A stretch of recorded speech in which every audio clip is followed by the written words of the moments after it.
Good morning students. बच्चों, आप भी बच्चे हो। आपके मन में भी कई बार कुछ करने की जिज्ञासा पैदा होती है, क्योंकि जो बाल मन होता है वह भोला होता है, ना समझ होता है। आपके मन में भी कई बार किसी चीज़ को देखकर बड़े प्रश्न उठते हैं, परंतु जब तुम्हें उन प्रश्नों का उत्तर नहीं मिलता तो तुम स्वयं ही इन प्रश्नों का उत्तर ढूंढने की कोशिश करते हो। ऐसा ही केशव और श्यामा के साथ हुआ, जो आज हमारी नादान दोस्त कहानी के पात्र हैं। केशव और श्यामा बहन भाई थे। केशव बड़ा था। उनके घर के छज्जे पर कबूतरी ने अंडे दी। केशव और उसकी बहन श्यामा उसे देखने के लिए पहुंच जाते थे। उन्हें वहाँ बहुत मज़ा आता था और उनके मन में तरह तरह के प्रश्न उठते थे कि अंडे कितने होंगे, किस रंग के होंगे, उनमें से बच्चे कैसे निकलेंगे, घोंसला कैसा है, आदि। परंतु उनकी इन प्रश्नों का उत्तर देने वाला कोई नहीं था। तब उनके मन में ये प्रश्न आया कि जब बच्चे निकल आएंगे तो कबूतरी इनको क्या खिलाएगी। ये उन छोटे बच्चों के लिए एक जटिल प्रश्न था और इस जिज्ञासा को पूरा करने के लिए उनके मन में तरह तरह के प्रश्न उठने लगे। जैसे बच्चों को धूप ना लगती होगी, जब चिड़िया कहीं चली जाएगी तो उन्हें दाने की ज़रूरत पड़ेगी। अपनी इन्हीं प्रश्नों का उत्तर पाने के लिए एक दिन जब उनकी माँ ने दोपहर को उन्हें सुलाया तो वह माँ के सोने का इंतज़ार करने लगे। माँ के सोने के बाद वो दोनों चुपचाप कमरे से बाहर निकल आए। उनके मन में बहुत उत्साह था। वो अंडों की रक्षा करने के लिए सामान ढूंढने लगे। श्यामा माता की आंख बचाकर मटके में से चावल ले आई। केशव ने एक पत्थर की प्याली में से तेल को चुपके से ज़मीन पर गिरा दिया और उसे साफ करके उसमें पानी भरा। अब अंडों को छाया देने के लिए कपड़ा कहाँ से लाया जाए, क्योंकि कपड़ा बिना किसी सहारे के वहाँ पर नहीं लगेगा। श्यामा ने भी इस बात का हल निकाल डाला।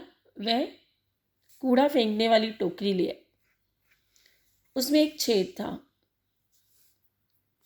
तो उस टोकरी में उस छेद को बंद करने के लिए एक कपड़ा डाला गया। उसके बाद एक दिन फिर जब माँ दोनों बच्चों को सुलाकर सो गई तो उनके मन में नींद कहाँ थी उस समय। उनके मन में तो ये था कि हम लोग अंडों की रक्षा करने के लिए कुछ करेंगे। वे चुपचाप दरवाज़ा खोलकर बाहर निकल आए। केशव स्टूल ले आया। स्टूल छोटा था तो फिर एक नीचे चौकी रखकर वह उस स्टूल के ऊपर चढ़ गया।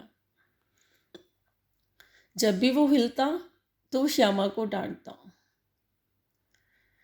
केशव ने वहाँ देखा कि उसके हाथ रखने पर कबूतरी वहाँ से उड़ गई और वहाँ पर तिनके बिछे हुए थे जिन पर अंडे थे।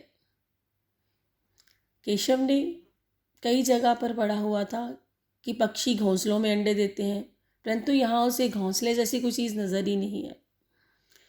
वहाँ पर 3 अंडे थे। श्यामा बार बार उसे अंडे दिखाने की ज़िद करने लगी, परंतु उसके कहने पर वह कभी दाना देती, कभी पानी की प्याली देती, कभी कुछ। केशव ने बड़ी समझदारी दिखाते हुए कपड़ों की तह लगाकर एक गद्दी बनाई और उसके ऊपर तीनों अंडे आराम से रख दिए। फिर उसने टोकरी से उसे छाया दी, दाना डाला और पानी की प्याली रखी।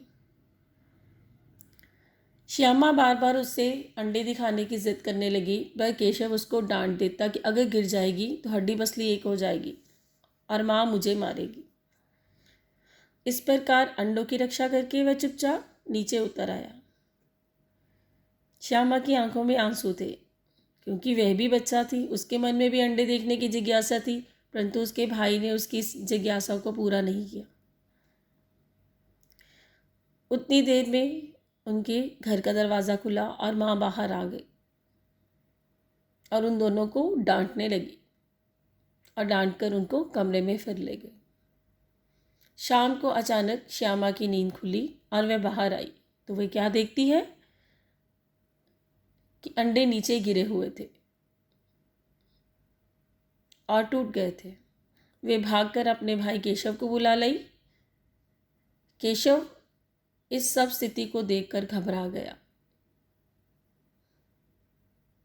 श्यामा छोटी थी, उसे इस बात की समझ नहीं थी। वह बार बार केशव को यही कहने लगी, भैया बच्चे उड़ गए। केशव ने उसको डांटा और बोला, नहीं, बच्चे नहीं उड़े,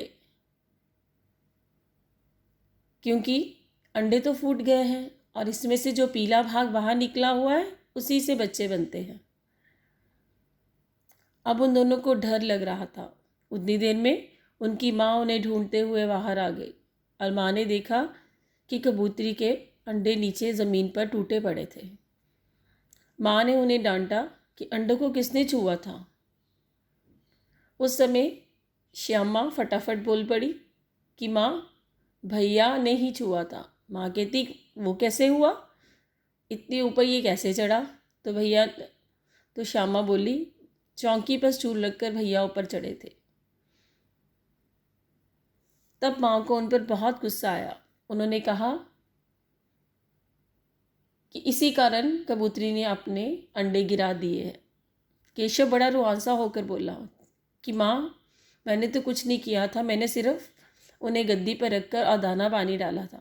तब माँ ने उन्हें समझाया कि कबूतरी या किसी भी पक्षी के अंडों को जब कोई छू लेता है तो वह गंदे हो जाते हैं और तब पक्षी या कबूतरी उन्हें नहीं सेती और उन्हें गिरा देती है।